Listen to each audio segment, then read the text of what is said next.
Bener kata Babe Aldo tadi, nggak mungkin nggak ada kaitannya dengan ijazah palsu, nggak mungkin. Dari mana?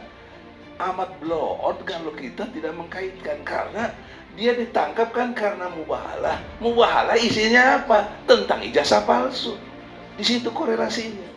Saya waktu ngurusin, saya mau foto-foto, saya nggak mau bawa SIM-nya. Iya, jadi kalau umpamanya ditanya sama Pak Polisi apakah saya punya SIM, saya tunjukin fotonya aja. Waktu pernah ngurus SIM, kalau saya sampai ditahan perkara itu, saya akan bilang, loh presiden saya begitu. Orang-orang kayak Gus Nur, Pak Bambang Tri, dan Bang Egy gitu kan, ini kan sebenarnya orang-orang yang DPR tanda petik tapi nggak dibayar gitu loh. Jadi melakukan tugas check and balance-nya gitu kan sebagai wakil representasi dari rakyat gitu kan, ya bukan cuma stempel gitu loh. Kita takut dengan harimau, mendekat atau menjauh dari harimau. Takut dengan ular berbisa, kita mendekat atau menjauh dari ular berbisa. Tapi kalau kita takut kepada Allah, mendekat atau makin menjauh? Justru mendekat. Dan ini saya ingatkan kepada ulama siapapun, takutlah kepada Allah, mendekatlah kepada Allah. Jangan pernah takut kepada penguasa siapapun itu. Takbir. Bahaya sekali kalau kita misalnya dalam konteks Bambang Tri ini tiba-tiba presiden dianggap golongan. Bahaya sekali. Suku bukan, ya kan? Agama bukan, ras bukan, golongan. Dia adalah the President of Republic of Indonesia. Karena itu tidak bisa masuk dalam konteks penyebaran kebencian yang berbasis sara.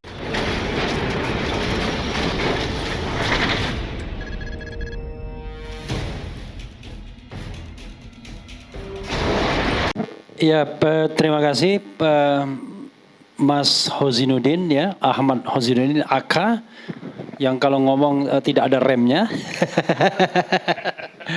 Assalamualaikum warahmatullahi wabarakatuh. Waalaikumsalam warahmatullahi wabarakatuh. Keren, cadas. Jumpa lagi. Ya, terima kasih atas undangannya ya, Bang Egy, Mas Hozinuddin, dan teman-teman semuanya. Ya, Kong dan teman-teman belakang ya. Best itu balada Egy Sujana. Balad ya? Oh, balad bukan balada. Balad itu pasukan artinya. Oke. Saya akan meninjau dari dua aspek atau tiga aspek ya. Pertama adalah aspek konstitusi, kedua pasal-pasal yang dikenakan, dan ketiga mungkin hal-hal lain ya. Saya merasa bahwa kita makin lama makin membatalkan alasan untuk reformasi. Padahal kita tahu alasan reformasi yang utama adalah karena kita ingin menumbangkan rezim otoriter Orde Baru.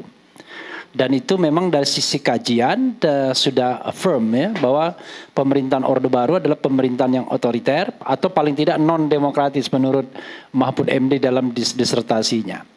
Dan alasan untuk menumbangkan rezim itu ya karena memang mereka dianggap tidak menghargai hak asasi manusia, tidak menghargai konstitusi dan lain sebagainya. Nah, karena itu kemudian ada alasan untuk itu. Tetapi persoalannya adalah makin lama kok demokrasi yang diterbitkan melalui era reformasi ini kok makin regresif.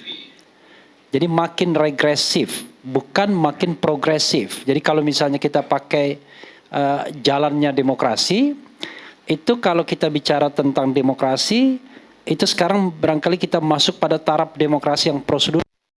Kita maunya demokrasi yang aktif. Ya, jadi ada yang namanya egaliter, masyarakat yang egaliter. Tapi yang terjadi adalah demokrasi kita regresif. Bahkan jangan-jangan nanti suatu saat kita menjadi failed state, negara yang gagal. Jadi negara gagal itu adalah negara yang tidak lagi dikuasai oleh pemerintahan, yang berdaulat, yang dipilih oleh rakyat, tapi dikuasai oleh para mafia. Nah, kita tidak ingin menjadi failed state sebagaimana yang terjadi di negara Amerika Latin. Karena itulah kemudian anak-anak bangsa perlu tetap menjaga demokrasinya. Nah, indikasi dari kenapa demokrasi kita kemudian tiba-tiba seperti regresif adalah kriminalisasi. Mudah sekali orang yang mengeluarkan pendapat itu dikriminalisasi dengan 3 ketentuan ini. 1 adalah menyebarkan berita bohong, Undang-Undang Nomor 1 1946, 2 menyebarkan kebencian, Undang-Undang ITE, dan ketiga adalah undang-undang yang terkait dengan pencemaran nama baik. Tambahannya adalah penyalahgunaannya adalah undang-undang tentang penistaan agama. Nah, ini penistaan agama saya ingin reserve buat Bang Egy saja, jangan saya yang membahasnya. Saya hanya ingin membahas 3 hal ini ya. Jadi yang paling bahaya adalah ketika pasal-pasal tentang penyebaran berita bohong itu selalu digunakan untuk membungkam siapa saja. Jadi siapapun yang berpendapat dan itu tidak disukai oleh rezim, itu dianggap menyebarkan berita bohong. Bahkan pernah sebuah cara baca statistik itu pernah diadukan karena dianggap menyebarkan berita bohong. Saya ingat pernah pengaduan terhadap Greenpeace, ya. Jadi Greenpeace itu bicara tentang deforestasi dan bicara statistik. Saya kasih contoh begini. Kalau zaman SBY deforestasinya 2, zaman Presiden Jokowi tambah 1, kan cara membacanya mudah. Kalau kita bicara tren penurunan, tapi kalau 2 itu belum diselesaikan, maka kumulasinya jadi 3, kan begitu. Itu kan cara membaca. Kenapa?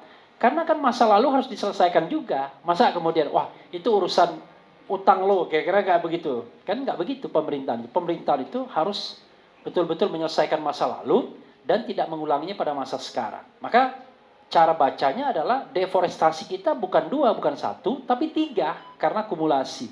Ini diadukan juga ke polisi menyebarkan berita bohong. Untuk pada waktu itu dicabut ya. Tapi kita ingat mimpi pun dilaporkan juga. Padahal saya memiliki pendapat ya karena sehari-hari saya mengamati ini, kita harus jelas berita bohong itu adalah seseorang tahu cerita dan berita yang sesungguhnya, tapi dia sebarkan berita versi bohongnya. Maka siapa yang menyebarkan berita bohong yang paling absolut itu? Ya salah satunya Sambo. Sambo itu jelas-jelas menyebarkan berita bohong dan gak kena kan dengan pasal berita bohong. Dia tahu berita yang sesungguhnya, tapi dia sebarkan berita bohongnya. Itu jelas itu.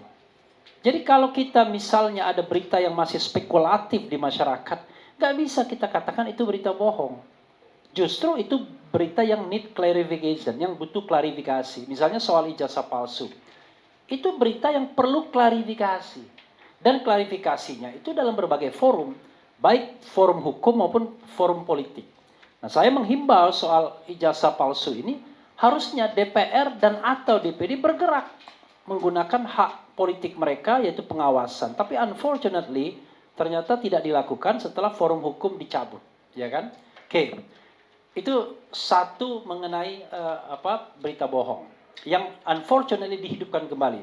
Mungkin saatnya kita harus mengajukan judicial review terhadap undang-undang ini ya, agar tidak membungkam demokrasi. Yang kedua adalah menyebarkan kebencian yang berbasis sara, baik kepada golongan maupun individu, kelompok atau individu. Saya tidak paham dalam konteks ini penyebaran kebencian itu di mana? Siapa yang membenci siapa? Kira-kira begitu. Siapa yang membenci siapa? Lalu kalau kita kaitkan kepada individu, ya kan? Atau kelompok yang berbasis sara, itu adalah satu kesatuan napas. Tidak boleh kemudian ini dilepaskan dari konteks saranya. Makanya ketika misalnya ada seseorang yang mengkritik TNI, Polri misalnya, saya katakan TNI Polri itu enggak sara. Suku bukan, agama bukan, ras bukan. Ya kan? Antar atau golongan bukan. Karena kalau TNI dan Polri dianggap golongan, bahaya Republik ini. Masa dia dibilang golongan? Dia adalah alat negara, belongs to the state, bukan belongs to the kelompok atau interest group. Karena itu sangat tidak kompatibel mengatakan selamat datang Babe Aldo. Nggak bawa rolannya. Babe Aldo rupanya tidak membawa roti molennya, ya kan? Nah, saya lanjutkan ya. Keren cadas tetap. Jadi bahaya sekali kalau kita misalnya dalam konteks Bambang Tri ini tiba-tiba presiden dianggap golongan. Bahaya sekali. Suku bukan, ya kan? Agama bukan, ras bukan, golongan. Dia adalah the President of Republic of Indonesia. Karena itu tidak bisa masuk dalam konteks penyebaran kebencian yang berbasis sara. Saranya di mana? Justru kalau kita menganggap bahwa presiden itu adalah suku, bahaya. Agama apalagi, ras nggak mungkin, golongan sangat sempit. Kecuali presiden sendiri menyatakan bahwa dirinya adalah presiden golongan tertentu. Nggak mungkin kan? By constitution, dia adalah presiden Republik Indonesia, presiden kita semua. Karena itu nggak pas juga. Saya tidak habis pikir kemudian alasan untuk memberlakukan penyebaran berita bohong dengan pasal ujaran kebencian yang berbasis sara. Saya melihat tidak ada legitimasinya. Nah, maka mungkin yang akan ditekankan adalah soal mubahalah ini yang dianggap melanggar ajaran agama atau melakukan penistaan agama, yang saya ingin membatasi biar Bang Egy yang akan lebih banyak ceritanya. Terakhir, kawan-kawan semua, ya kita kalau mau frankly speaking kan susah, tapi nggak apa-apa, frankly speaking. Ini kan sederhana, ya kan? Kalau kita bicara tentang pembuktian, ini kan kita orang hukum semua. Pembuktian itu direct, ya kan, bukan indirect. Kalau yang dipersoalkan ijazah, ya yang direct itu ya tunjukkan ijazahnya. Tapi ini kan indirect jadinya. Jadi ibarat kita ingin mengambil ikan, ya, bukan ikannya itu dipancing, tetapi sengaja diubek-ubek kolamnya biar ikannya lari. Mabok, lari, dan kemudian akhirnya kita tidak bisa mengambilnya karena sudah kacau kolamnya. Padahal kalau kemarin jernih kita berpikir, ya mudah, tinggal bawa, ya kan, melalui setnek, pembuktian dan lain sebagainya. Tetapi kalau itu ada, kalau sulit dilakukan itu yang menjadi persoalan, ya. Kalau sulit dilakukan itu yang menjadi persoalan. Karena itu kemudian akhirnya ya orang paham, ya kan, ada sesuatu yang tidak sekedar bahwa ini adalah penistaan agama, barangkali hal yang semua kita tahu tanpa saya harus menjelaskan lagi. Nggak mungkin kan saya mengajari buaya yang sudah pandai berenang, kira-kira begitu ya. Apalagi di samping kiri kanan saya. Wassalamualaikum warahmatullahi wabarakatuh. Takbir. Allahu Akbar. Alhamdulillah, ternyata di antara buaya ada buaya-buaya yang sudah pandai berenang. Dan malam ini saya tidak menginginkan buaya itu untuk berenang, tapi untuk menerkam seperti singa. Alhamdulillah, malam ini sudah hadir di tengah kita Babe Aldo. Beh, ini kan juga lama membahas soal ijazah Presiden Jokowi. Bahkan saya lihat salah satu kontennya saat Presiden disebutkan bahasa Inggrisnya bagus tuh oleh gurunya kan. Terus Babe malah membuat satu respon terhadap ya bahasa Inggris sang presiden begitu, dan kemudian mempersoalkan banyak hal terkait ini lulusan UGM loh, UGM. Tapi di sebelah Babe ini juga lulusan UGM, tapi asli kalau ini. Saya tidak perlu minta ijazahnya beliau. Baik, sebelum ke Bang Egy Sujana, bagaimana pandangan opini publik terkait kasus yang menimpa Gus Dur yang tiba-tiba ditangkap dengan tuduhan penistaan agama terkait konten mubahalahnya, yang kita ketahui ini tidak mungkin bisa dipisahkan dengan kasus ijazah palsu yang sedang digugat sebelumnya oleh Bambang Tri Mulyono, karena saat itu mubahalah yang dilakukan oleh Gus Dur itu adalah membimbing, bukan Gus Durnya yang melakukan mubahalah, membimbing Bambang Tri bermubahalah terkait ijazah yang ditulis oleh Bambang Tri di buku Jokowi Undercover bahwa ijazah saudara Joko Widodo adalah palsu baik SD, SMP juga SMA. Untuk memperoleh keyakinan itulah kemudian Gus Nur meminta kepada Bambang Tri Mulyono kalau memang benar apa yang ditulisnya, ayo berani mubahalah atau tidak. Nah ternyata Bambang Tri Mulyono siap bermubahalah, dan itu yang kemudian dijadikan objek perkara kasus penistaan agama. Kepada Babe Aldo kami persilahkan untuk menyampaikan pandangannya. Bismillahirrahmanirrahim. Assalamualaikum warahmatullahi wabarakatuh. Alhamdulillah, wassalatu wassalamu ala rasulillah Sayyidina Muhammad bin Abdullah Rabbi shrah li sadri wa yassir li amri wahlul 'uqdatam min lisani yafqahu qawli bi nabi ali syifah wa ali ahli karamah. Ma ba'du, alhamdulillah. Ini sebenarnya saya nggak pantas banget ini ngebahas ini karena di samping-samping saya ini adalah pakar-pakar hukum yang luar biasa.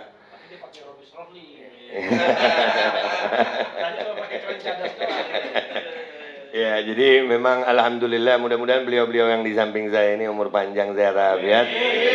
Beliau-beliau ini adalah dosen pembimbing saya, walaupun secara langsung dan tidak langsung. Saya banyak belajar dari Bang Refli Harun, Bang Egy Sujana, Bang Ahmad, dari beberapa pernyataan-pernyataannya bagaimana bisa menyatakan sesuatu itu tidak ada deliknya dan apa itu delik, dan Bang Egy Sujana juga legal standing itu luar biasa itu Bang. Ya, tragedi legal standing itu keren banget itu Bang. Dari situ juga saya belajar. Malum saya lulusan SMA Bang, tapi saya nggak ngaku lulusan UGM juga, nggak, emang lulusan SMA. Itu nggak perlu ngaku lulusan UGM gitu kan. Tapi pernah kuliah. Pernah, walaupun DO Bang. Ya, jadi Jujur, iya. masih bisa nyalon presiden kan minimal SMA. Naudzubillah min dzalik. Iya, enggak.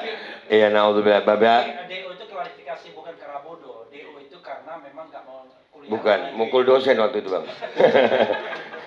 Iya, karena rasis sebenarnya. Jadi alhamdulillah. Jadi menurut pendapat saya yang awam ini Bang, bahwasanya kejadian Oh, tadi ujaran kebencian berbasis sara benar tuh tadi. yang mana Bang? Kalau yang tadi yang rasis tadi. Iya, rasis itu tadi. Iya. Iya. Jadi kalau melihat peristiwanya Gus Nur dari awal kemunculan Bambang Tri yang undercover 2, ya itu saya melihat sebagai reaktor ya, saya mereaksi orang berbicara ini berani di media seperti ini. Ini orang bukan orang gila yang pertama. Ya. Kenapa saya bilang ODGJ ya? Karena gila itu bisa, sebetulnya gila itu bisa jadi pujian juga kok. Ya, kalau umpamanya kita nonton pertandingan bola terus ada orang bikin gol dari tendangan jarak jauh, gila nih. Ya kan, kata-kata gila itu perlu definisi lebih mestinya. Ya, karena gila itu bagi saya hanyalah sebutan orang-orang mayoritas kepada orang minoritas, karena belum tentu orang yang mayoritas memahami dan merasakan apa yang dirasakan oleh si minoritas. Dan nggak sedikit orang-orang yang di zaman hidupnya itu disebut gila, ternyata di masa depan termasuk orang-orang yang hebat. Contoh Nabi Nuh alaihissalam dikatakan gila bangun kapal di atas gunung. Nabi Musa alaihissalam dikatakan gila di saat dia berani menasihati Fir'aun. Bahkan Ar-Rasul sallallahu alaihi wasallam juga dikatakan gila sampai dibantu sama Allah, dibela sama Allah. Wa ma sahibaka bimajnun. Tidaklah temanmu ini majnun, gila. Enggak, Nabi Muhammad enggak gila. Hanya saja orang-orang tidak memahami itu. Dan kalau saya ngelihat Pak Bambang Tri, nggak gila. Karena dia berbicara sistematis, runut. Dan dia hafal loh nama-nama itu. Dan dia nggak podcast cuma sama Gus Nur. Banyak dia. Banyak dia podcast. Dan nama-nama itu saya perhatikan dia tiap nyebut, nggak kepleset satu nama. Benar, artinya yang disampaikan oleh Bambang Tri ini layak diujikan di pengadilan. Sangat layak. Sayangnya pihak lawan itu minta maaf nih. Saya ngelihatnya Bang Egy nggak gentle gitu. Iya. Pihak lawan. Iya, pihak lawan nggak gentle. Kenapa saya bilang nggak gentle? Simple bener kata Bang Refli. Analoginya begini Bang. Kita lagi naik mobil, terus kita ngelanggar lampu lalu lintas, ditanya SIM sama polisi nih. SIM mana? Tunjukin foto lagi di Samsat. Nggak nyambung. Hah? Iya. SIM mana? Oh, saya pernah ke Samsat. Telepon orang Samsat coba. Saya pernah ke sana. Ini fotonya. Samsatnya bikin konferensi pers. Loh, yang ditanya SIM Bapak, nggak usah ribet. Iya, tinggal nunjukin. Atau mungkin dia mau masuk satu ruangan yang perlu KTP. Ditanya, KTP mana? Saya pernah ke Dukcapil. Tuh teman-teman saya di Dukcapil pernah tuh. Loh, Bapak ini diminta KTP, mana KTP? Nah, makanya saya sekarang mau nyoba tuh Bang Egy. Saya waktu ngurus SIM, saya mau foto-foto, saya nggak mau bawa SIM-nya. Iya, jadi kalau umpamanya ditanya sama Pak Polisi apakah saya punya SIM, saya tunjukin fotonya aja.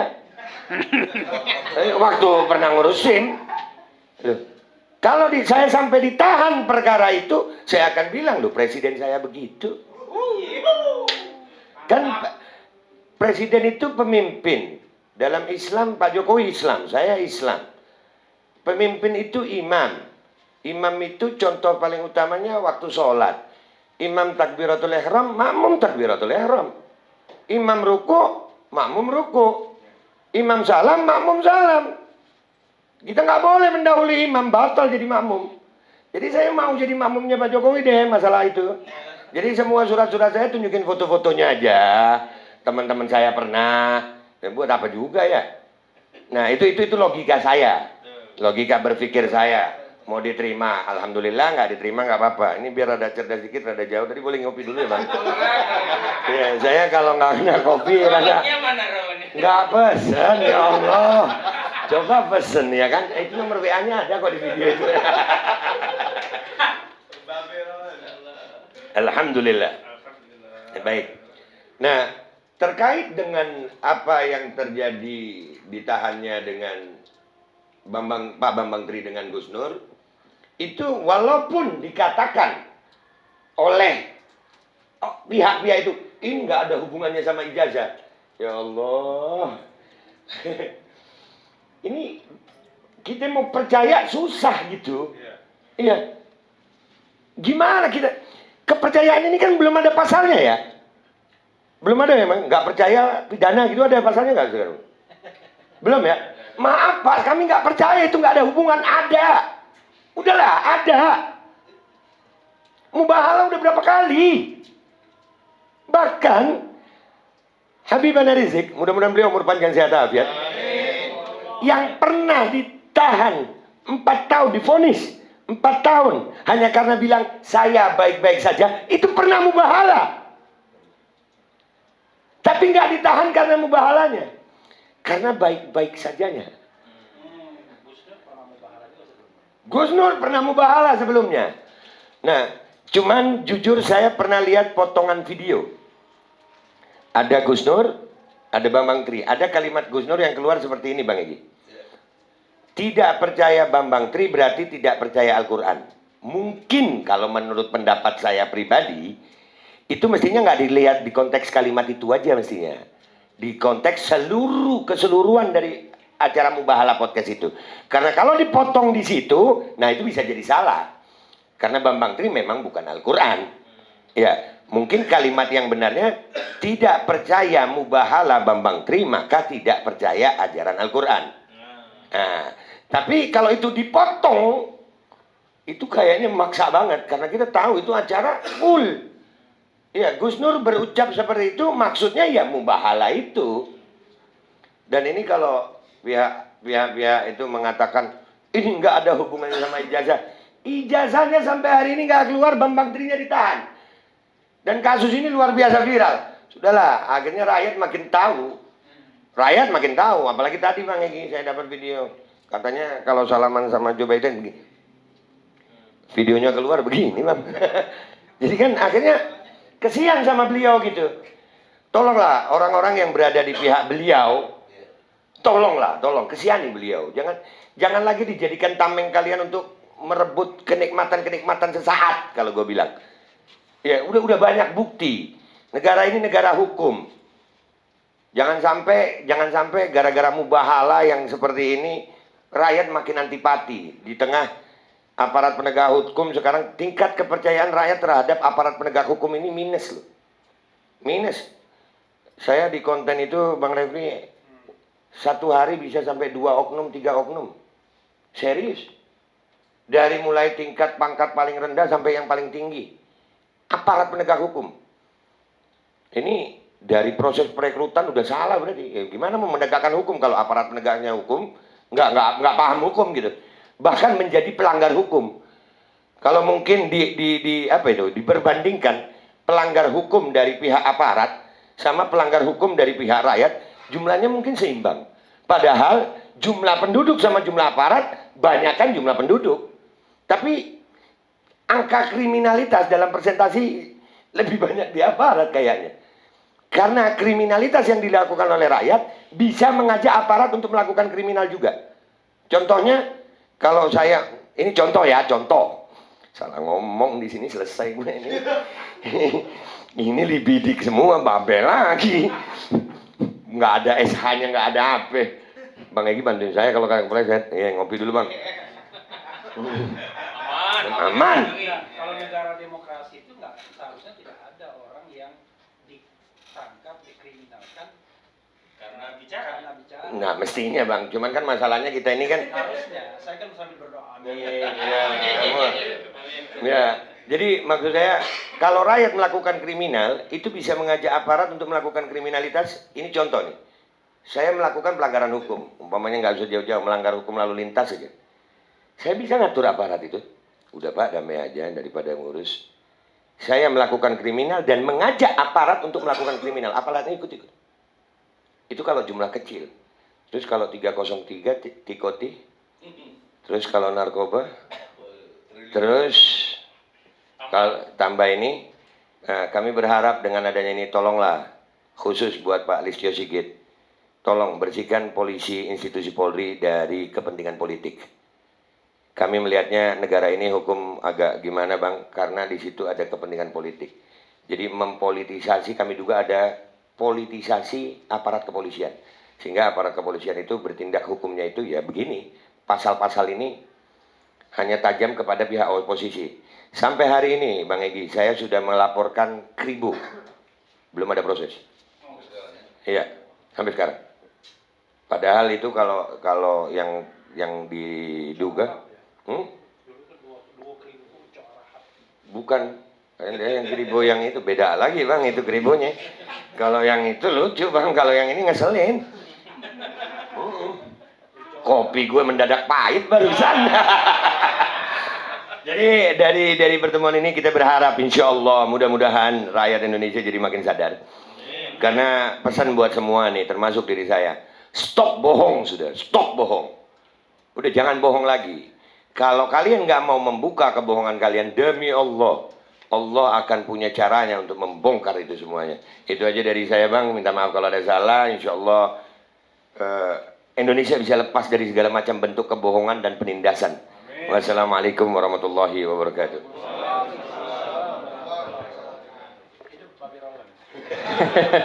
Hidup Babe Roland. Kalau yang mau pesen di sini ya kontaknya Roland, ada berbagai rasa ya. Kalau mau kaos polo Bang Refli, nah sini sebelah sini ini juga nih ada. Keren cadas. Makasih B, nanti tolong B ya ikut membantu karena begini, kami memahami kasus politik seperti ini tidak mungkin hanya diselesaikan dengan pendekatan norma hukum. Perlu dukungan publik terutama galang opini publik untuk membersamai Gus Nur dan tentu saja suara-suara Babe Aldo, Bang Refli dan sebagainya itu sangat membantu advokasi yang kami lakukan. Saya jadi teringat ide dari Bang Refli Harun yang ketika itu membuat wacana konsorsium tim ahli hukum untuk saling membantu untuk perkara-perkara yang memang kita sepakati itu adalah kriminalisasi. Tapi kalau perkaranya pembunuhan seperti Ferdi Sambo, walaupun yang bela itu mantan jubir KPK, saya nggak ikut-ikut bela, karena itu murni kriminal, bukan kriminalisasi. Tapi kalau kasus-kasus yang seperti Gus Nur ini, kita bersepakat ini memang bukan delik hukum. Ini kriminalisasi, sesuatu yang sebenarnya bukan kriminal, tapi dipaksakan jadi kriminal. Saya ingin review sedikit tadi apa yang disampaikan oleh Pak Taufik sebelumnya. Yang perlu kita garis bawahi adalah bahwa pada proses pemindahan itu terjadi intervensi dari pihak aparat kepolisian yang semestinya Gus Nur harusnya ditahan di Polres Surakarta karena rencana peradilannya di Pengadilan Negeri Surakarta, tapi tiba-tiba ada surat dari Polda Jawa Tengah yang meminta ya Gus Nur justru ditahan di Semarang. Padahal tidak ada urgensinya Gus Nur ditahan di Semarang. Kalau kita bicara lokus daripada peradilannya ada di Surakarta, tentu yang lebih memudahkan teknis ya bersidang seorang terdakwa, jadi pengamanan dan sebagainya tentu harusnya di Polres Surakarta.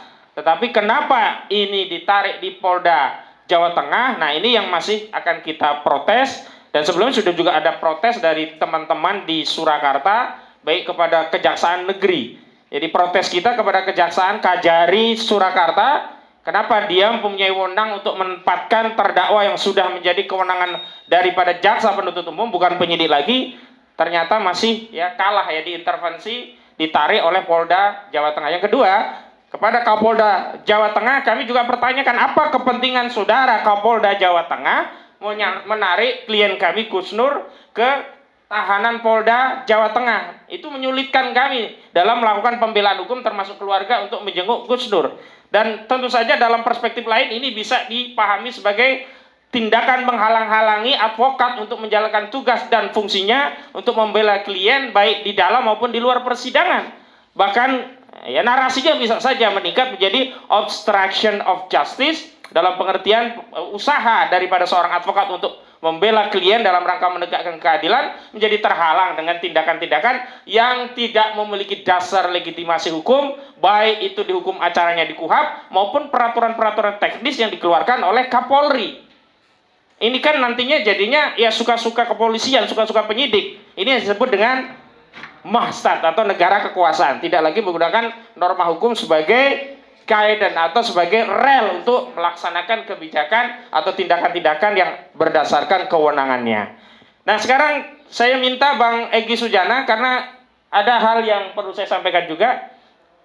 Dalam kasus delik penistaan agama, unsur penodaan agama dalam pasal 156 AKUHP itu yang paling penting adalah adanya keterangan ahli agama yang menjelaskan satu peristiwa itu memang masuk kategori penistaan agama. Dan dalam hal ini karena agamanya agama Islam, harus ahli agama tadi adalah yang direkomendasikan atau ditunjuk oleh Majelis Ulama Indonesia. Karena kalau ahli agama itu dari ormas atau yang lainnya, dia tidak qualified karena tidak merepresentasikan dari organisasi yang representatif.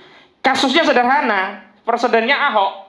Ahok dulu yang memberikan deskripsi bahwa Ahok telah melakukan penistaan agama adalah ahli agama dari Majelis Ulama Indonesia. Dan kami sudah 2 kali mendatangi Majelis Ulama Indonesia untuk menanyakan 2 hal. Yang pertama, kami minta klarifikasi apakah sudah pernah memerintahkan atau mengutus atau menunjuk ahli dari Majelis Ulama Indonesia untuk diambil keterangannya di hadapan penyidik Direktorat Tindak Pidana Cyber Barreskrim Mabes Polri, sehingga keterangan dari penyidik tadi, keterangan dari ahli agama tadi dijadikan dasar bagi penyidik untuk menyatakan berkas ini layak dinaikkan dari penyelidikan menjadi penyidikan atau layak untuk menjadikan dasar mentersangkakan Gus Dur. Itu yang pertama. Karena info dari penyidik Direktorat Tindak Pidana Cyber, mereka sudah berkoordinasi dengan Majelis Ulama Indonesia.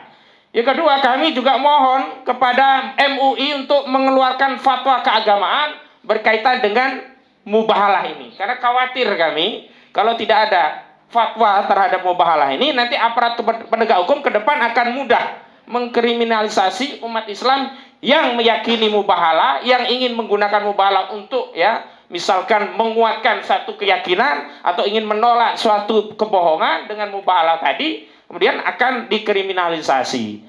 Jadi harus ada fatwa dari MUI apakah mubahalah itu hukumnya wajib, sunnah, makruh atau haram.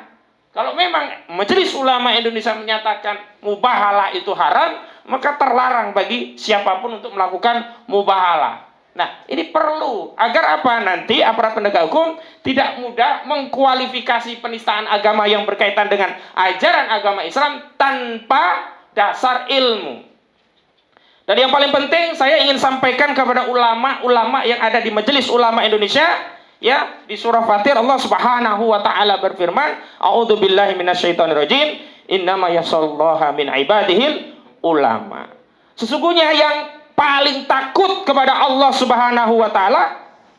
Selamat datang Bang Aziz, langsung Bang Aziz. Bang Aziz. Nanti menyampaikan pandangan. Bang Egy nanti tetap di closing terakhir ya. Ya. Alhamdulillahirabbil alamin.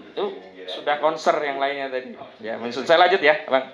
Sesungguhnya yang paling takut kepada Allah Subhanahu wa taala adalah ulama. Apa takutnya ulama kepada Allah? Karena mereka paling tahu Allah, ilmunya lebih tinggi. Mereka tahu Allah Maha Kuasa. Mereka paling tahu Allah layak diibadahi. Mereka tahu Allah tidak boleh dimaksiati. Maka para ulama itu paling takut kepada Allah. Dan bentuk ketakutan ulama kepada Allah makin mendekat kepada Allah, bukan menjauh. Beda kalau kita takut dengan singa, mendekat atau menjauh dari singa. Kita takut dengan harimau, mendekat atau menjauh dari harimau. Takut dengan ular berbisa, kita mendekat atau menjauh dari ular berbisa. Tapi kalau kita takut kepada Allah, mendekat atau makin menjauh? Justru mendekat. Dan ini saya ingatkan kepada ulama siapapun, takutlah kepada Allah, mendekatlah kepada Allah. Jangan pernah takut kepada penguasa siapapun itu. Takbir. Jangan sampai ketakutan Anda kepada penguasa membuat Anda tidak berani menyampaikan kebenaran, padahal itu diperintahkan oleh Allah Subhanahu wa taala, zat penguasa alam semesta, zat penguasa kehidupan, zat yang memerintahkan Anda untuk ibadah hanya kepada Allah Subhanahu wa taala, sebagaimana ikrar yang selalu kita bacakan dalam salat kita. Inna sholati wa nusuki wa mahyaya wa mamati lillahi rabbil alamin. Takbir.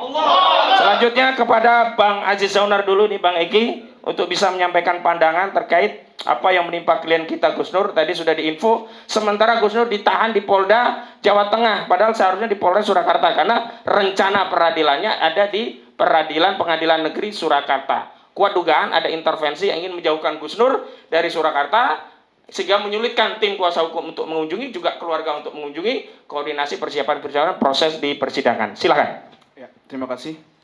Assalamualaikum warahmatullahi wabarakatuh. Asyhadu an la ilaha illallah, asyhadu anna Muhammadan abduhu wa rasuluhu la nabiyya ba'da.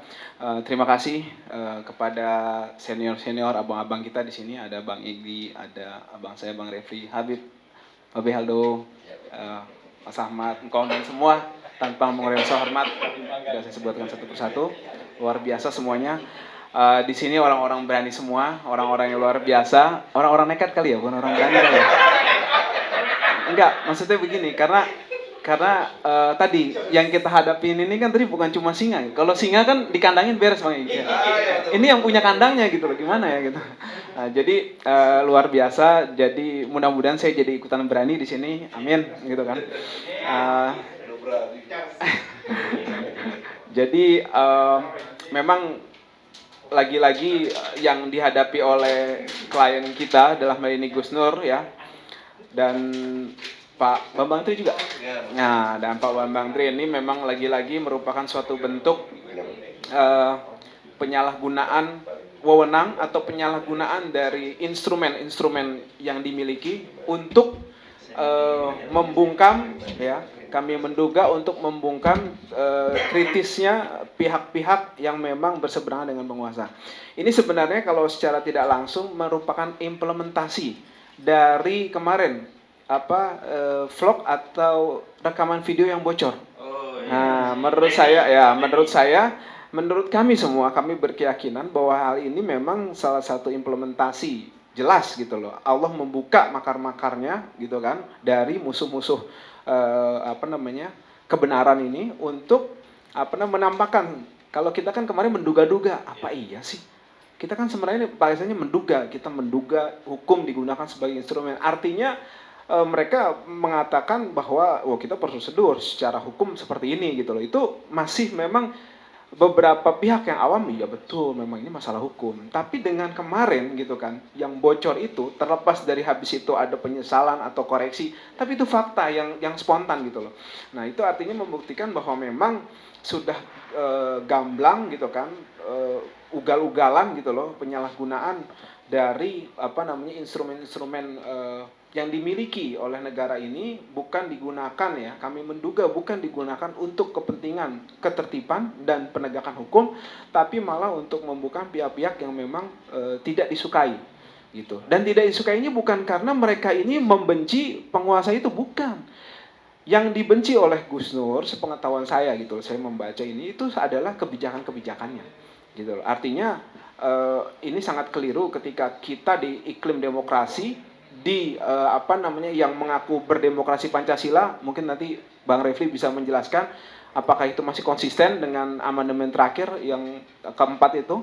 Nah, tapi itu jelas harusnya tetap yang namanya demokrasi itu harus memelihara check and balance itu gitu loh. Orang-orang kayak Gus Nur, Pak Bambang Tri, dan Bang Egi gitu kan, ini kan sebenarnya orang-orang yang DPR tanda petik tapi nggak dibayar gitu loh. Jadi melakukan tugas check and balance-nya gitu kan sebagai wakil representasi dari rakyat gitu kan ya, bukan cuma stempel gitu loh. Karena memang yang dibutuhkan dari masyarakat demokrasi itu kan kalau ada legislatif dan eksekutif, apa gunanya dipisah? Supaya mereka bisa saling melengkapi kan, saling mengkoreksi. Namanya bahasa istilah kerennya check and balance lah, seperti itu. Bukan cuma menyetujui. Kalau menyetujui, ngapain dibikin Lego semua aja jadi satu? Langsung jadi negara otoriter gitu. Jelas gitu loh maksud saya. Kalau negara otoriter kita nggak bakal begini kan gitu. Maksudnya ngapain kita suarakan orang otoriter, jelas gitu loh. Artinya jangan malu-malu gitu loh. Ini masih malu-malu, artinya kita menangkap bahwa memang ada ya, memang harus ada pihak-pihak yang memang bersuara kritis ini, seperti itu. Karena kenapa? Kezaliman itu ada bukan karena kuatnya orang-orang zalim, tapi diamnya orang-orang yang tahu kalau itu benar gitu. Jadi makanya luar biasa di sini kita suarakan terus ketidakadilan dan juga kemungkaran. Semoga Allah bersama kita selalu untuk memperjuangkan kebenaran dalam hal ini, khususnya saudara kita, guru kita, Gus Nur dan Pak Bambang Tri.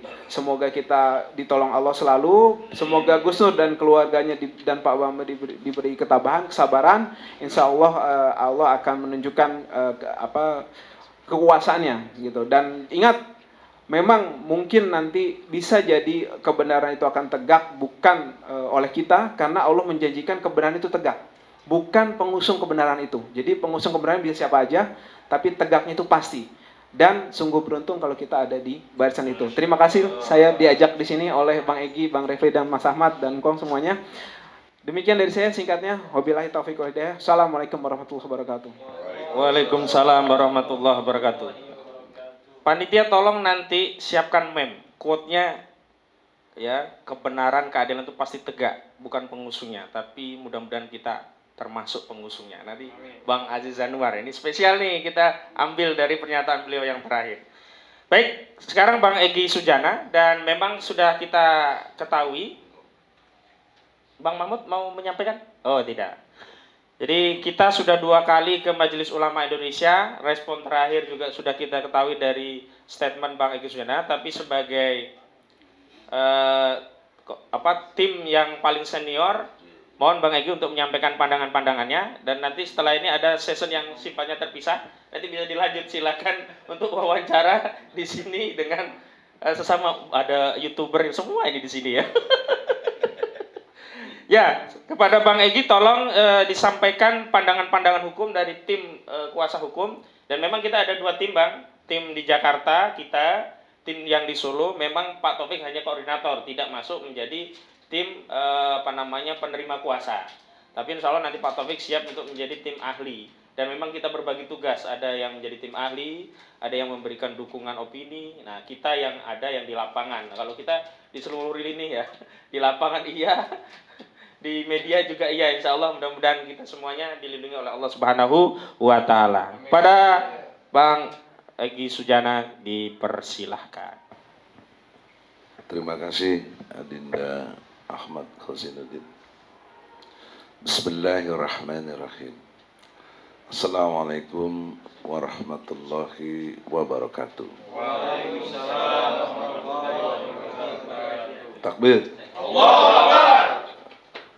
Saudara-saudara, konstruksi hukumnya dari peristiwa ini harus dibangun dari sumber nilai yang utama, yaitu Al-Quran. Tentang mubahalah itu ada diatur dalam surat Ali Imran ayat 61. Begitu Pak Bialdi, supaya kita mengerti dengan secara substansinya. Nah, di dalam perintah Al-Quran Ali Imran ayat 61 adalah satu peristiwa yang pernah dilakukan oleh Rasulullah Muhammad SAW mengadakan mubahalah, dan yang ditantang mubahalahnya tidak datang, tapi ini diabadikan di Al-Quran sebagai satu referensi. Nah, Gus Nur mengadakan mubahalah karena ditantang oleh keadaan yang diucap oleh Bambang Tri, di mana sangat jelas Bambang Tri mengatakan apabila Jokowi memiliki ijazah asli, ya, maka tembak kepala saya. logika bahasanya sangat jelas bahwa itu menandakan Bambang Tri yakin Jokowi tidak punya yang asli. Nah, atas dasar ini Gus Nur ingin meyakinkan dirinya sendiri, kita semua rakyat, dan siapapun yang melakukan satu investigasinya, karena tidak ada yang bisa dikonfirmasi omongannya Bambang Tri kecuali dengan mubahalah. Nah, oleh karena itu mubahalah adalah ajaran Islam, itu penting. Yang kedua, konstruk hukumnya secara Undang-Undang Dasar 45, yaitu bahwa pasal 29 ayat 2 menyatakan dengan amat sangat jelas, negara menjamin warga negaranya untuk menjalankan keyakinan agamanya. Negara menjamin. Negara dalam hal ini, pemerintah dalam hal ini, kepolisian dan kejaksaan. Jadi polisi dan jaksa di bawah langsung presiden. Jadi ini nanti tata negaranya sudah dijelaskan tadi. Maka sangat syarat kepentingan politik. Kalau tadi Andina Revi bilang meminta polisi jangan bebas dari politik, nggak bisa. Orang dia anak buahnya presiden. Presiden hasil produk politik lewat gabungan partai atau partai yang mengusungnya. Yang tersandera sekarang dengan 20%. Bertentangan pula dengan pasal 27 ayat 1. Setiap warga negara berkesamaan kedudukannya dalam pemerintahan dan hukum tanpa kecuali. Nah, Babe Aldo, siapapun, Ahmad, dan kita semua yang mau berkenan jadi presiden terhalang oleh 20%. Jadi sangat bertentangan dengan Undang-Undang Dasar 45. Tapi MK menutup mata ini semua, nggak melihat satu fakta. Nah, oleh karena itu pertentangan secara hukum dalam pengertian undang-undang itu menjadikan satu kondisi objektif untuk kita berpikir secara keras bahwa di negeri ini justru Makstat, negara kekuasaan, bukan Rekstat, bukan negara hukum. Itu mengkonfirmasi keadaan itu. Sehingga dua nilai besar, satu Al-Quran, dua Undang-Undang Dasar 45, dikriminalisasi. Jadi teman-teman tadi masih melihat yang dikriminalisasi Gus Nur dan Bambang Tri-nya. Saya lebih melihat lebih mendalam, yang dikriminalisasi adalah Al-Quran. Ali Imran ayat 61 itu menyatakan boleh mubahalah, bahkan sebagai contoh yang pernah dilakukan oleh Rasulullah, kok ditangkap? Bagaimana menjalankan Al-Quran, kok ditangkap? Kok diadili sekarang ini? Itu kan satu back mind-nya itu di bawah otak belakangnya itu memang karena benci kepada nilai-nilai yang ada dalam Al-Quran itu. Itulah kebencian yang sesungguhnya, bukan yang sara. Sara itu yang diterangkan Adinda Refli itu udah sangat cerdas. Tapi dalam versi saya, Sara itu given. Dia karunia dari Allah. Refli orang Palembang, saya Sunda. Apa kamu minta jadi orang Palembang? Kan enggak. Apa Aldo minta jadi orang apa? Arab kok. Ada Jawa, ada Nado, ada Arab. Apa Oji Dodi minta orang Tegal? Ajis orang mana Ajis? Indonesia. Oh. Tapi saya mau tukarnya sekatnya saya. Gak apa-apa bang, tukar kuota 5 giga ya. Jadi mengkonfirmasi betapa ngaconya cara mereka berpikir dan bertindak. Orang given kok dijadikan sumber konflik? Nggak bisa. Bahkan konstruk Al-Quran menyatakan dalam surat Al-Hujarat ayat 13 bahwa aku ciptakan suku-suku, berbangsa-bangsa, berbagai macam bahasa. Itu untuk kamu ta'aruf, saling kenal. Bukan untuk konflik. Mereka meramu dalam konteks undang-undang dijadikan sumber konflik. Di sini basis kekeliruan dalam berpikir. Maka oleh karena itu saya ingatkanlah kepada Kapolri, Anda punya Perkap nomor 8 tahun 2021 dengan restorasi justice. Keren itu ya istilahnya. Iya, restorasi keadilan. Kenapa ini nggak ditempuh? Kenapa anak buah Anda mengiming-iming Gus Nur supaya datang dan tidak ditangkap, tapi setelah datang ditangkap, ditahan, dan sekarang diadili tanpa proses yang dimaksud oleh KUHAP, Kitab Undang-Undang Hukum Acara Pidana. Semua dilanggar. Ini udah satu cacat hukum di dalam konteks penegakannya. Nah kemudian di dalam konteks kontennya yang dipersoalkan adalah mubahalah. Benar kata Babe Aldo tadi, nggak mungkin nggak ada kaitannya dengan ijazah palsu, nggak mungkin. Dari mana?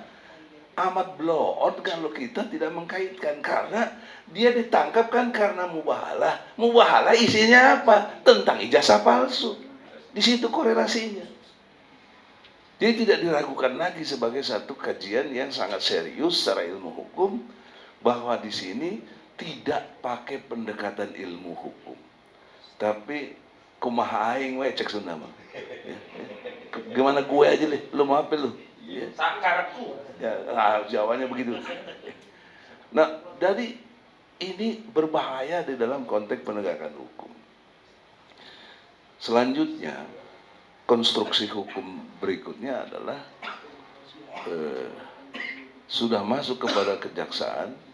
Kejaksaan punya wilayahnya sendiri yang dimaksud dengan dakwaan. Setelah penyelidikan dan penyidikan, masuk ke kejaksaan menjadi dakwaan dan tuntutan. Maka harus diingat ada pasal 143 KUHAP yang menerangkan tentang detailnya, lengkapnya, cermatnya, tidak obskur libelnya dakwaan yang harus dibuat oleh jaksa. Pertanyaan serius saya, bagaimana jaksa bisa menerangkan ada cukup alat bukti yang diberikan oleh polisi tentang mubahalah? Di sudut mana dipandang Gus Nur ini menista agama? Makanya kami datang ke MUI kemarin 2 kali untuk menanyakan, karena konfirmasi dari Gus Nur, dia ditahan, dia sampai bisa seperti ini karena ada keterangan ahli agama dari MUI. Nah, saya mau datangin MUI, bukan mau, sudah saya datangin 2 kali, tapi dia tidak menerima di sana, ya, karena nggak ada orang. Masa ngantor nggak ada orang, saya bingung juga itu, melayani rakyat bagaimana. Itu menyatakan adanya pelanggaran hukum. Nah, itulah penistaan agama namanya. Nah, saya mau tanya, siapa orangnya itu gitu? Siapa orangnya itu? Nah, maka dengan demikian, saudara-saudara, pada kesempatan yang berbahagia ini, 3 konstruk hukum itu sangat bermasalah, dan saya senang ini masuk ke pengadilan. Saya bisa bertarung secara intelektual hukum dengan polisi dan jaksa. Bagaimana nanti Anda bisa harus menampilkan ijazah aslinya dari Jokowi. Nah, jadi kemarin kenapa kita cabut di tingkat perdata, supaya nggak fitnah ini. Kita tidak kuat. Kenapa nggak kuat? Karena beban pembuktian ada pada Bambang Tri dan kita sebagai lawyernya untuk membuktikan, karena Bambang Tri yang menuduh. Maka siapa yang menuduh dia harus membuktikan, gitu, Bung Refli.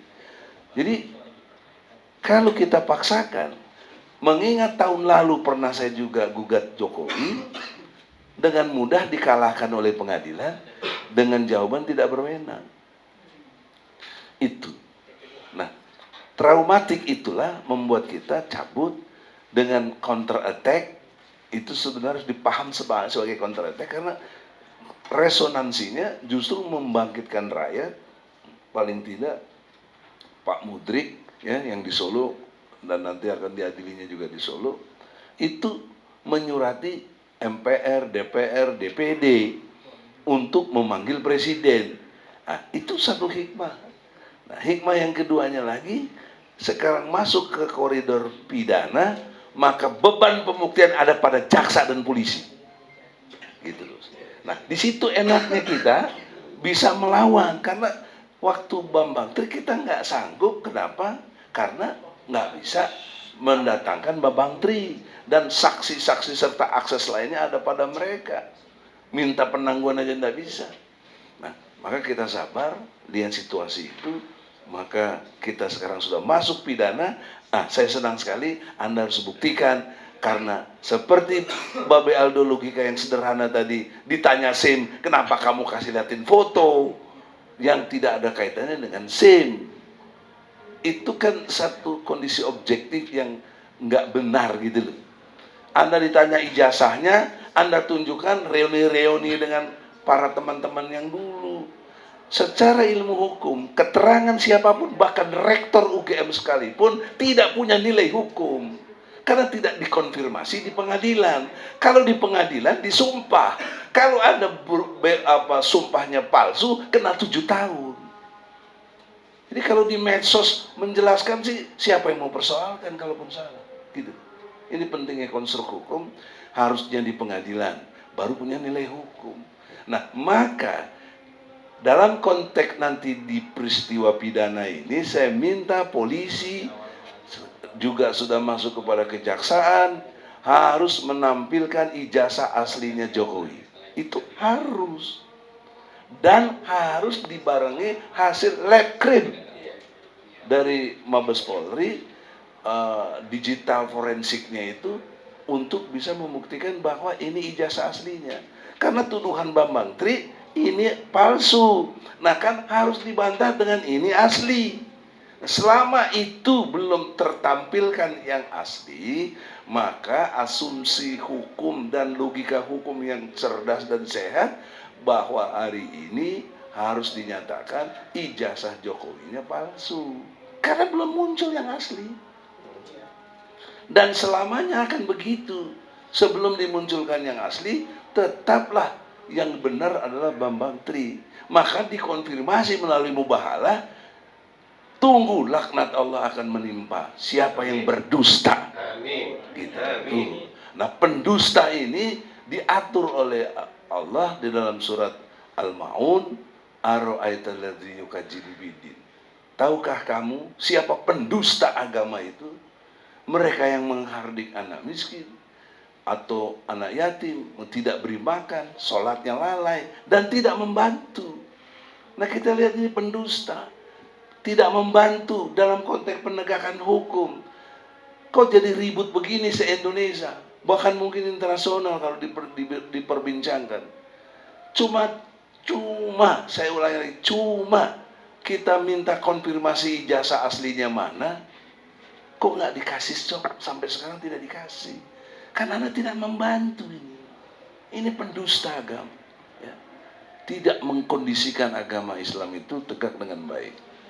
Nah, oleh karena itulah, di dalam kesempatan yang berbahagia ini, nanti pada levelnya di kejaksaan, saya tetap ajukan deponering demi persatuan Indonesia. Kalau nggak terbelah gitu nih, Bos.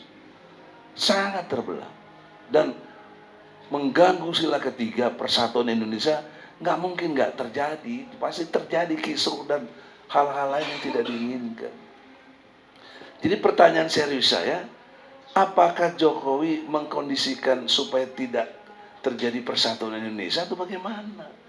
Kalau dia berpikir sebagai kepala negara, negarawan, harusnya berpikir untuk persatuan Indonesia. Apa susahnya? Apa susahnya Anda sebagai presiden yang dituduh ijazahnya palsu, kenapa tidak bawa yang asli? Kenapa? Sampai di sini kan harusnya dijawab dengan tegas dan jelas. Bukan dengan podcast sana sini, konfirmasi sana, kumpulin alumni. Itu tidak kredibel, itu memalukan Refli juga. Alumni kok begitu gitu. Nah, oleh karena itu saudara-saudara, di dalam kesempatan ini sangat jelas pesan moral dari kita. Kita tidak ingin ada perpecahan Indonesia. Kita minta RJ ditegakkan. Kalau udah lewat karena bukan lagi wilayah polisi, kita minta Kejaksaan Agung, terutama Jaksa Agung, lakukan deponering. Itu waktu ingat deponering yang terakhir yang saya ingat adalah kasus KPK, Bibit,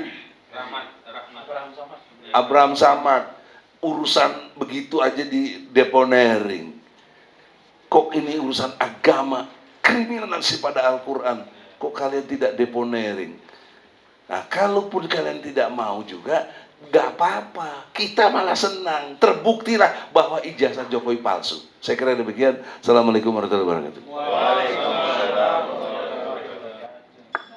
Kami juga perlu informasikan selain apa yang disampaikan abang kita, Bang Egy Sujana, telah berusaha untuk menyampaikan proses restoratif justice. Di awal ketika kami mengajukan gugatan juga kita sudah minta agar kasus pidana ini sementara ditangguhkan sampai proses gugatan perdata itu memperoleh keputusan hukum yang bersifat inkrah atau berkekuatan hukum tetap. Kenapa? Mengingat ada Perma nomor 1 tahun 1956 yang mengatur jika ada perkara yang berkaitan dengan hak keperdataan beririsan dengan perkara pidana, maka perkara pidananya ditangguhkan sampai menunggu putusan yang inkrah dari perkara perdatanya. Dan kita juga sudah jelaskan, ada perkara perdata tentang hak keperdataan, hak atas keaslian ijazah, apakah benar ijazah itu milik Saudara Joko Widodo atau seperti klaim yang dilakukan oleh Bambang Tri bahwa ijazah Saudara Joko Widodo itu sebenarnya milik Joko Wahyudi dan ijazah UGM Joko Widodo itu sebenarnya tidak benar. Nah, itu kan terkait konflik hak keperdataan. Namun sayang ketika gugatan diajukan sudah ada nomor perkara, sudah sidang sekali, dan dalam sidang perdana itu Presiden tidak menggunakan kesempatan emas untuk menunjukkan ijazah aslinya, namun malah kasus klien kami, Gus Nur dan Bambang Tri justru ditangkap dan ditahan di Bareskrim. Alhamdulillah hadir di tengah kita Bang Novel Bamukmin. Nah ini tapi tidak dalam kapasitas cawapres hari ini ya, karena sudah digembar-gemborkan juga cawapres, gak tahu capresnya siapa saya tidak tahu, pokoknya ingin jadi cawapres. Nah hari ini Bang Novel juga bagian dari tim kuasa hukum Gus Nur dan Bambang Tri. Kepada Bang Novel Bamukmin ini kami persilahkan untuk menyampaikan pandangannya. Ya. Sebelumnya Bang Aziz silahkan kalau ingin menambahkan. Ya, saya mengingatkan juga di sini, kami di sini sebagai rakyat Indonesia menagih ya janji dari Pak Presiden kita pada Sabtu 11 Desember 2021 yang lalu. Pak Presiden mengatakan bahwa harus ada langkah persuasif ya, tidak boleh lagi ada kriminalisasi terhadap kebebasan berpendapat. Nah, jadi itu disampaikan pada hari peringatan Hari HAM Internasional. Artinya saya mungkin boleh usul gitu ya, kita kirim surat aja nih ke Pak Presiden. Kita minta bahwa Presiden ini anak buahnya di bawahnya harus patuh dong sama Pak Presiden gitu kan. Di sini Pak Presiden menyadari ada kegelisahan dan kekhawatiran masyarakat terhadap kebebasan berpendapat. Nah, yang dilakukan oleh saudara kita, guru kita ini Gus Nur dan Pak Bambang Tri kan di podcast itu kan dalam rangka menyampaikan pendapat gitu kan. Dan maksud saya di sini harusnya disikapi dengan cara-cara yang tadi yang sudah dijelaskan oleh Bang Egy, ilmiah gitu loh. Kita berbantah-bantahan, berdiskusi itu biasa gitu loh. Tapi kalau sudah menggunakan instrumen-instrumen ya yang dimiliki oleh kekuasaan, ini namanya membungkam gitu loh. Nah, makanya kita di sini menagih janji Pak Presiden dan kita mengingatkan kepada pihak jaksa karena saat ini sudah di jaksa berkasnya untuk patuh kepada Pak Presiden Joko Widodo atas perintah beliau ini. Di sini Saudara Baik Nuril ini diberikan pengampunan loh di sini oleh Pak Presiden waktu itu memerintahkan Kapolri. Nah, jangan sampai nanti terjadi hal-hal yang memang kontraproduktif dengan perintah Pak Presiden saat ini. Demikian, silakan Ustadz Novel Bamukmin. Minta maaf, itu tadi Bang Haji bilang itu yang menyatakan Pak Jokowi gitu kan? Iya. Betul. Ya. Diragukan ya? Enggak gini, maksud saya masih mau minta Pak Jokowi begitu gitu. Itu serius Bang Haji. Terkadang kita itu kalau ada pepatah Indonesia nih, sekali lancung ke ujian, seumur hidup tak dipercaya. Ya, jadi ada juga yang bilang begini Bang Haji, Udah cukup aja sekali gue ditipu gitu, jangan 2 kali gitu. Nah kira-kira Pak Jokowi ngomongnya begitu, masih mau minta gitu nih. Itu aja. Ya soalnya yang ngomong Pak Jokowi gitu. Iya, saya sih berharap Pak Jokowi bisa.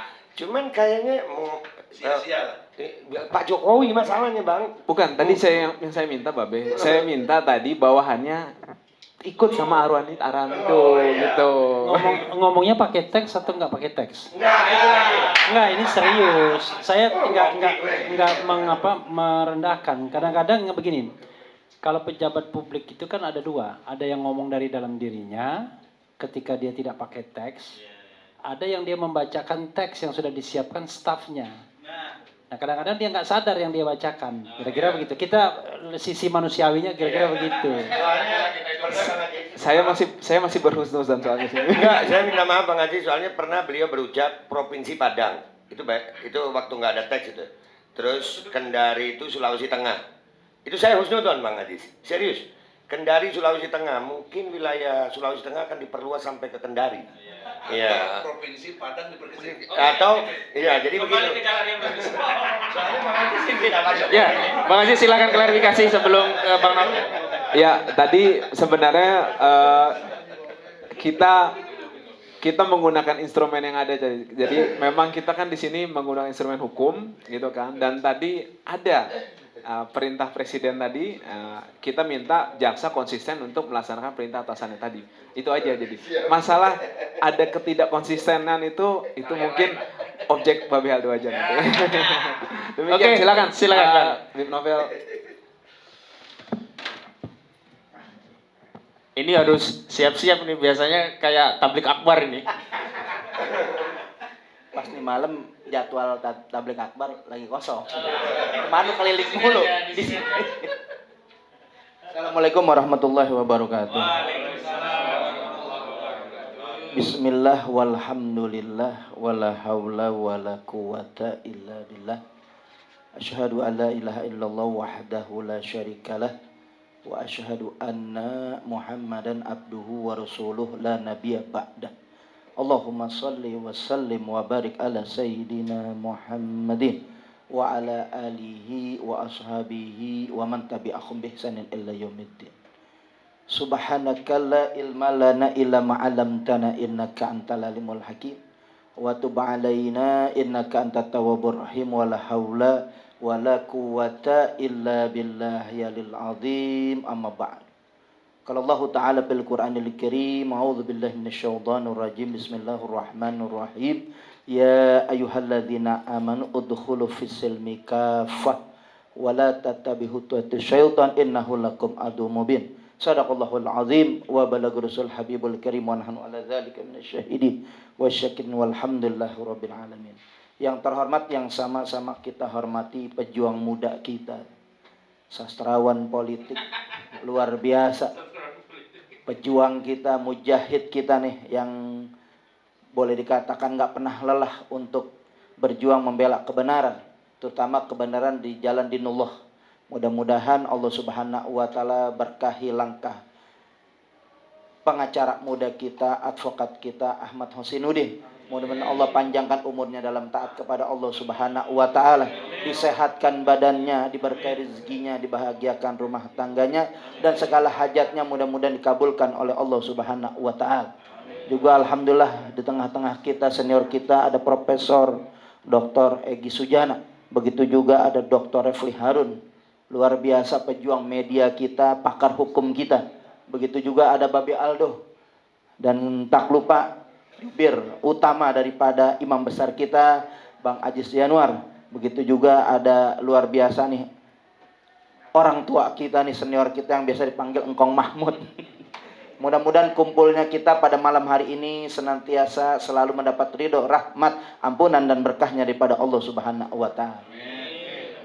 Apa yang disampaikan oleh Bang Aziz juga dari tadi Bang Egy Sujana, ini adalah merupakan yang realistis, yang harus didengar, karena semuanya berdasarkan daripada konsep konstitusi yang ada, bahkan penerapan konstitusi yang ada. konstitusi ini harus saling sama-sama kita hargai. Kita menghargai konstitusi mereka, kita jalanin konstitusi mereka. Bahkan insya Allah dalam apa yang kita perjuangkan, insya Allah kita tidak pernah menabrak konstitusi. Dan kita tahu dan kita paham dan kita jalani, kita akan taat konstitusi selama konstitusi itu tidak berseberangan dengan ayat-ayat suci, saudara. Takbir. Ini menjadi pegangan kita. Silahkan Anda benar-benar mau ekspresikan, mau perjuangkan apa yang kita perjuangkan kebenaran. Tapi jangan pernah menabrak daripada konstitusi. Apalagi menabrak daripada ayat-ayat suci. Yang kita lihat apa yang dijalani oleh Gus Nur. Begitu juga dengan Bambang Tri. Nggak ada yang menyimpang dari konstitusi, apalagi ayat-ayat suci. Yang dikedepankan oleh Gus Nur dan Bambang Tri menegakkan kebenaran. Karena kebenaran itulah yang kita memang dituntut sebagai orang beriman. Dan kita insya Allah mudah-mudahan bersama orang-orang yang benar, orang-orang yang jujur, yang insya Allah mudah-mudahan kejujuran dan kebenaran itu akan memenangkan perjuangan kita, saudara. Takbir. Ini pegangan modal kita, biar kita paham, kita tahu, kita bukan sembarangan menegakkan hukum. Kita mempunyai beban moral, 2 beban moral. Beban kepada Allah Subhanahu wa Ta'ala atas perintahnya berupa ayat-ayat suci. Begitu juga kita beban moral, betul-betul kita menjaga yaitu konstitusi yang ada. Insya Allah kita taat prosedur. Apa yang kita perjuangkan nggak menyimpang daripada ayat-ayat konstitusi. Nah, ayat-ayat konstitusi ini ada mempunyai induknya, saudara. Pancasila itu ayat-ayat konstitusi. Ayat-ayat konstitusi itu, saudara, sejalan dengan ayat-ayat suci. Di mana Pancasila, sila pertama ketuhanan yang Maha Esa, itu sejalan dengan apapun yang ada kita perjuangkan, termasuk Gus Nur. Memang ada daripada ruang lingkupnya Indonesia ini dilindungi oleh ayat-ayat konstitusi, begitu juga Undang-Undang Dasar pasal 29. Apa yang kita jalanin ini kok tahu-tahu nggak kelar-kelar dikriminalisasi. Ulama kita, pejuang kita, mujahid kita bukan orang bego, saudara. Mereka berpendidikan, ada profesor, doktor di sini, ada pakar hukum di sini. Kok kita jadi pesakitan, saudara? Innalillahi wa inna ilaihi raji'un. Silahkan berpolitik-politik yang sehat, saudara. Jangan politik yang zalim, kriminalisasi. Memang Allah Subhanahu wa Ta'ala betul-betul secara konstitusi kita bisa jadi mainan mereka. Bisa menjadi pesakitan mereka, saudara. Tapi Allah Subhanahu wa Ta'ala beri pembalasan yang lain, saudara. Indonesia dirongrong terus dengan musibah, malapetaka, bencana. Kenapa? Rintihan orang-orang menegakkan ayat-ayat konstitusi, menegakkan ayat-ayat suci, saudara. Mereka zalimin, mereka kriminalisasi, saudara. Dan ini nggak pernah ada terjadi sebelum di zaman rezim-rezim sebelumnya, saudara. Jadi betul-betul kita prihatin saat ini, saudara. Kok justru yang bermasalah, saudara, itu mana? Kita mau lihat, saudara, kenyataannya, kebenarannya. Ijazah mana ijazah? Ijazah mana ijazah? Itu doang. Kalau ijazah ada kelar, saudara. Nggak lama-lama, nggak berbalut-balut begini, saudara. Nggak makan korban. Kita nggak jadi pesakitan. Kok kita menegakkan kebenaran jadi pesakitan, saudara? Ini yang hak jadi batil, yang batil jadi hak, saudara. Di mana nilai kemanusiaannya, saudara? Di mana nilai keadilannya, saudara? Di mana nilai unsur-unsur ketuhanan, saudara? Katanya kemanusiaan yang adil dan beradab. Ini udah nggak beradab, saudara. Keadilan, kemanusiaan yang adil dan beradab. Harusnya tahu, paham, udah hatam. Penyelenggara negara, pimpinan-pimpinan tertinggi seharusnya sudah lolos penataran daripada kemanusiaan yang adil dan beradab. Betul? Ini yang kita junjung tinggi. Keadilan itu keadilan itu Allah Subhanahu wa Ta'ala memang perintahkan kepada kita. Innallaha ya'muru bil adli wal ihsan. Sesungguhnya Allah menyuruh kita untuk berbuat adil dan berbuat baik. Adil nggak cukup, saudara, tapi kita harus faktorkan baik. Baik secara apa? Baik secara akhlak. Kalau keadilan juga nggak secara akhlak, saudara, itu akan menyakiti. Bagaimana keadilan ini kita jalankan, dan juga bagaimana kita bisa berbuat adil, berbuat baik dalam keadilan, saudara. Nah, saudara, seharusnya ini menjadi pelajaran buat kita. Sudah lama kita menjadi pesakitan. Kalau Allah berikan balasan nggak tanggung-tanggung, saudara. Institusi, saudara, ternyata institusi dipenuhi oleh oknum-oknum yang bobrok, saudara. Betul? Luar biasa. Kita nggak pernah bisa melakukan perlawanan secara frontal, tapi Allah tunjukkan bagaimana institusi itu dipermalukan oleh Allah Subhanahu wa Ta'ala. Bayangkan, saudara, bayangkan seorang polisinya polisi, saudara. Kok bisa seperti itu, saudara? Hati-hati, saudara. Kenapa? Karena mereka mempermainkan hamba Allah yang taat kepada konstitusi, yang taat kepada ayat-ayat suci, saudara. Hati-hati. Allah Subhanahu wa Ta'ala, saudara, memang kadang-kadang di dunia ini Allah nggak perlukan, Allah belum turunkan balasan langsung kepada kita. Akan tetapi di akhirat itu sudah pasti. Hati-hati. Orang-orang terzalimin ini, saudara, nggak ada, yaitu daripada hijabnya, saudara, nggak ditutup. Mereka orang terzalimin merintih, dan ini didengar oleh Allah Subhanahu wa Ta'ala. Dan kalau sudah mereka merintih, saudara, Allah dengar, Allah akan memberikan pembalasan. Nah, ini sebagai renungan buat kita. Kenapa musibah, malapetaka, bencana silih berganti, yaitu menimpa negara kita.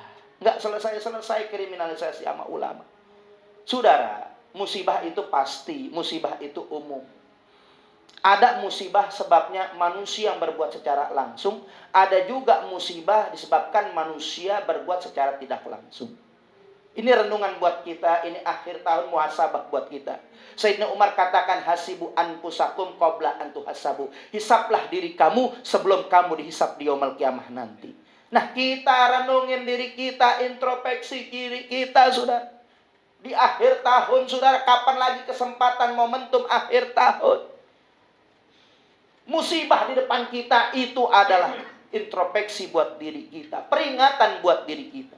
Allah berfirman, "Dhahara fasada fil bari wal bahri bima kasabat aydinas." Telah tampak kerusakan di daratan dan di lautan karena ulah manusia itu sendiri. Boleh kita lihat, saudara, manusia hakikatnya membangun, tapi ternyata merusak. Kita lihat pembangunan di mana-mana, saudara, tapi itu, saudara, hakikatnya merusak. Pembangunan di mana-mana, akhirnya lahan-lahan kosong ditutupi oleh bangunan. Akhirnya air nggak bisa menyerap ke bumi, saudara. Akhirnya banjir di mana-mana. Terjadi pembangunan gedung di mana-mana, bertingkat di mana-mana, gedung kaca di mana-mana. Ketika matahari memancarkan sinarnya, saudara, akhirnya matahari itu memantul kembali, menghantam daripada lapisan ozon. Lapisan ozon rusak, terjadi global warming. Itu ulah tangan manusia sendiri. Dan banyak contohnya. Dan ada satu dari ulah manusia yang tidak secara langsung yaitu menghadirkan murkanya Allah Subhanahu wa Ta'ala. Wa makunna muhlikil qura illa wa ahluha zalimun. Dan tidaklah Allah timpakan musibah malapetaka, bencana kepada suatu kampung, kepada suatu penduduk yang mana penduduknya telah zalim. Gara-gara mereka zalim, saudara, gara-gara mereka berbuat kebatilan, berbuat kedurjanaan, ketika Allah murka, saudara, Allah nggak timpakan orang yang berbuat zalim saja. Ini peringatan buat kita. Dan Allah berfirman, wattaqu fitnatal ladzi la tusibanna ladzi dzalamu minkum khassah wa'lamu annallaha sadidul iqab. Jagalah diri kamu daripada fitnah, musibah, malapetaka, bencana yang tidak saja timpakan orang-orang yang khusus zalim di antara kamu. Gara-gara mereka zalim, saudara, pejabatnya zalim, pemimpinnya zalim, penguasanya zalim, saudara. Begitu Allah murka, bukan mereka saja yang Allah timpakan. Semuanya rata. Ketika Allah murka, semuanya Allah nggak pilih kasih. Allah nggak pandang bulu, nggak pandang masjid atau gereja, kiai atau pendeta, anak-anak atau dewasa, pria atau wanita, habis. Lihat Cianjur, saudara. Lihat tsunami, saudara. Di Aceh bagaimana itu sebabnya Allah Subhanahu wa Ta'ala turunkan murka. Nah, sebagai penutup, saudara, Polri juga telah menurunkan daripada instruksi daripada Kapolri berupa restoratif justice. Itu juga harus dikedepankan. Yang pertamanya juga kita harus menjunjung tinggi praduga tak bersalah. Ini harus dikedepankan. Dan ini harus betul-betul dijalankan. Kok cepat banget urusan Gus Nur, saudara, yang akan mengungkap daripada yang namanya mengungkap, saudara, akan dibeberkan. Kita juga menunggu hasil, benar atau tidak. Itu doang sebenarnya, saudara. Kalau memang benar ada ijazahnya, ya sudah, saudara, selesai. Permasalahan nggak berlarut-larut. Justru yang kita cari nggak selesai, justru yang benar-benar ingin mengungkap kebenaran ini menjadi pesakitan, dikriminalisasi. Nah, ini kita khawatirkan dan ini kita prihatinkan, saudara. Ayo dong kedepankan praduga tak bersalah, kedepankan restoratif justice sesuai instruksi daripada Kapolri Februari tahun 2021 itu, untuk kita bisa mengedepankan restoratif justice. Jangan sampai semuanya asal laporan kita langsung cepat gercep, saudara, langsung diproses. Sementara kita luar biasa sungsang sumbel daripada melaporkan daripada oknum-oknum penyelenggara negara, termasuk menteri agamanya, saudara, termasuk orang-orang, saudara, yang saat ini luar biasa banyak melakukan tokoh-tokoh daripada kelompok-kelompok pembela aliran sesat. Mereka sulit Indonesia ini seperti kebal hukum. Pemimpin-pemimpin penguasa ini kebal hukum. Sudah Indonesia ini menjadi surga buat penista agama, bahkan menjadi darurat penista agama. Ini yang kita khawatirkan. Justru kita orang-orang yang betul ulama, saudara, pejuang-pejuang aktivis itu sejatinya oposisi, saudara. Harus dihormati sebagai oposisi. Ulama harusnya memang mengkritisi, bukan justru menjadi yang di dalam. Ulama yang sejati mengkontrol, saudara. Jangan sampai dikriminalisasi para pejuang, para ustadz, para dai, saudara. Jangan dikriminalisasi. Hargai profesi mereka. Jangan juga ya itu untuk kita lupa kepada jas merah, tapi kita juga utamakan kepada jas hijau. Jangan sekali-kali hilangkan jasa ulama. Jasa ulama 350 tahun berjuang melawan penjajahan. Tapi ketika merdeka sekarang, ulama jadi pesakitan. Negara apa ini, saudara? Ini yang kita prihatin, saudara. Nah, mudah-mudahan dikedepankan ini.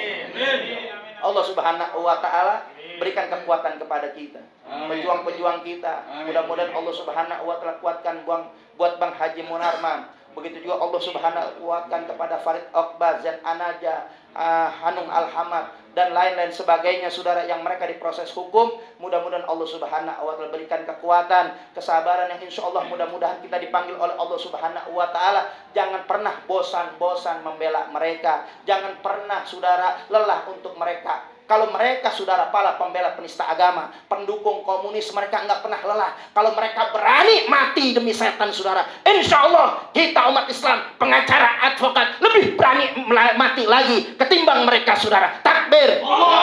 Shollu ala Muhammad. Terima kasih. Wassalamualaikum warahmatullahi wabarakatuh. Waalaikumsalam warahmatullahi wabarakatuh.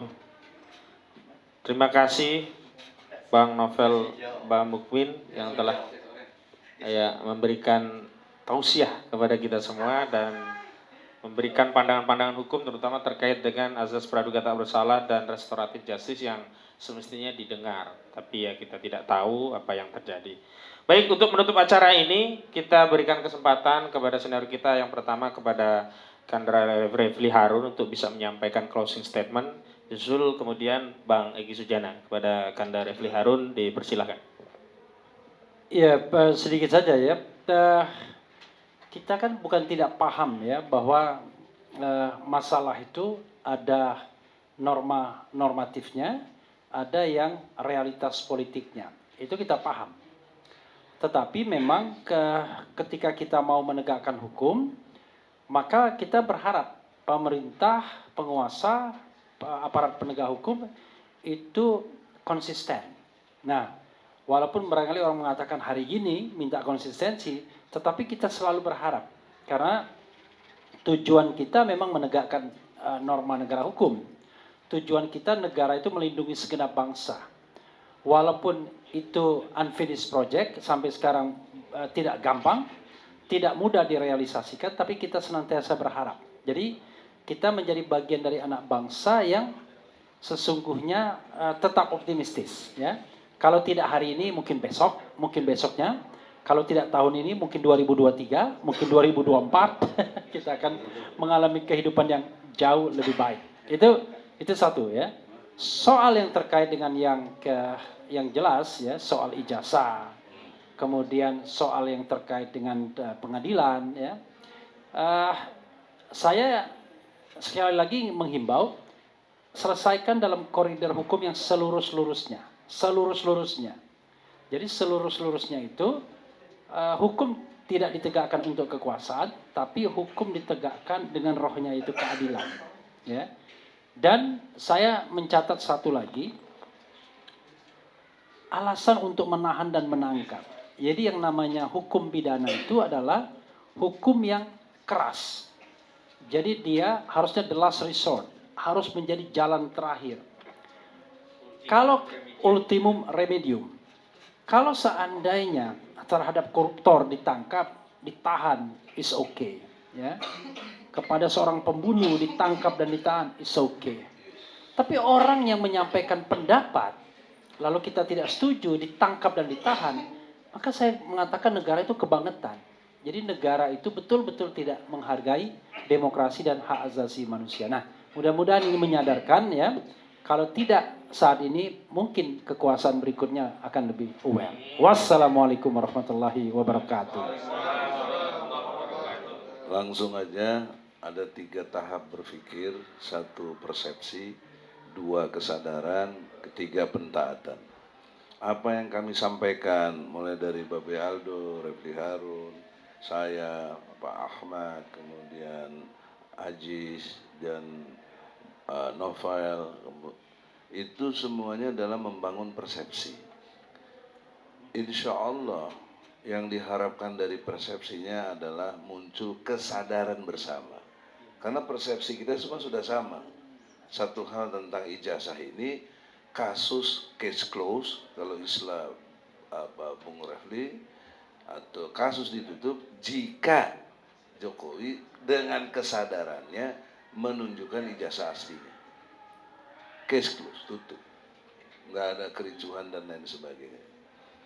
Maka apa yang kami sampaikan semua ini harus dipandang dengan sangka baik, bahwa kita ini sedang membangun persepsi, sehingga menimbulkan kesadaran bersama dan akhirnya pentaatan bersama untuk sama-sama taat kita kepada Al-Quran, taat kepada konstitusi, ya, sebagai sumber nilai dalam menegakkan hukum, ya, sehingga kita terjagalah Indonesia. Saya kira itu, jangan dipahami kita ini mau macam-macam mau bikin, enggak. Kita hanya membangun untuk Indonesia yang berkeadilan tadi, bermartabat, beradab, berketuhanan, dan juga kita ingin dipimpin oleh hikmah kebijaksanaan dalam permusyawaratan perwakilan. Nah, itulah kurang lebih, semoga jangan disalahpahami.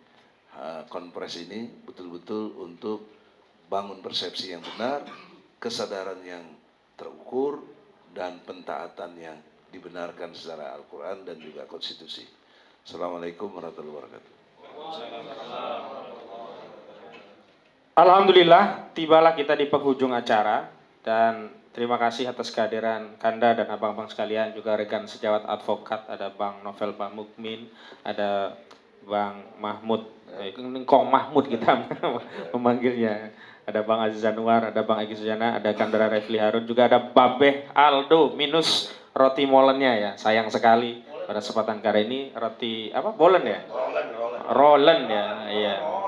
Ini ada biaya khusus, ini ada ya endorse roti molen ya tadi ya, rolen itu ada biaya khusus, nanti hubungi panitia ya endorse-nya ini ya. Salah datang gue. Iya. Mudah-mudahan semuanya dihitung pahala dan memang diniatkan untuk cari ridha Allah, tidak dalam konteks diniatkan yang lainnya. Mudah-mudahan diberikan kesehatan, panjang umur, murah rezeki, dan mudah-mudahan semua hajat daripada abang-abang juga Kanda juga rekan sejawat advokatnya diijabah oleh Allah Subhanahu wa Ta'ala. Terima kasih juga seluruh tim yang hari ini hadir, ya, menyiarkan langsung. Ada tim dari Refli Harun Channel, ada Mimbartut, ada Bu Esi, ada Salwa Media Channel, ada juga Oligarki. Luar biasa, ada channel Oligarki. Juga Egy Sujana Channel dan AK Channel. Mudah-mudahan semuanya dimudahkan dalam urusan membantu perjuangan ini. Dan juga Realita TV ya, yang itu punyanya Mbak Rahma Sarita, itu juga ikut menyiarkan. Mudah-mudahan semuanya juga dapat bagian dari pahala karena ikut membantu perjuangan ini. Dan terakhir, mari kita tutup bersama-sama dengan doa kifaratul majelis agar kalau ada keburukan dari majelis ini diampuni oleh Allah, kalau ada kebaikan mudah-mudahan mendapat tambahan ridho dan pahala dari Allah Subhanahu wa taala. Bismillahirrahmanirrahim. Subhanakallahumma wa bihamdika asyhadu an la ilaha illa anta astaghfiruka wa atubu ilaik. Billahi fi sabil haq fastabiqul khairat. Wallahu muwaffiq ila aqwamit thoriq. Wassalamualaikum warahmatullahi wabarakatuh. Takbir.